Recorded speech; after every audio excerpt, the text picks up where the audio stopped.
China's UnionPay is like the second largest accepted card network, I think, in China. You know, accepted online as well as across ATMs across China. India also almost the same thing. What will really be your advice to the Central Bank of Nigeria and NIBS in terms of carrying this out, one? Then number two, in terms of financial inclusion. Then number three, in terms of not also crowding out space so that this can actually create jobs along the value line, along that value chain. I hope you are following my thinking this morning in terms of, yes, in terms of creation of jobs along that value chain, you know. So what will really be your advice to the Apex Bank and its colleagues on this project? So I think looking at it from the last question, right, I think it's more about upscaling every individual in the market today, right, as an individual, right? You want to be able to give the citizen, right, a leverage of infrastructure opportunity and options in the market, right?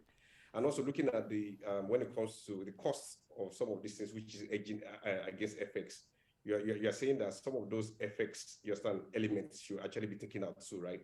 Which has already impacts as an economic or the high appetite in demand when it comes to some areas of FX, right? Looking at financial inclusion, like I said, you can also look at it from the social impact, right? Being able to look at how I can actually take some of these solutions to see how easy or cheap it is to launch some of these products, like this kind of cards, into some key areas. You understand? For example, imagine trying to see how we can address maybe financial inclusions in farming, right?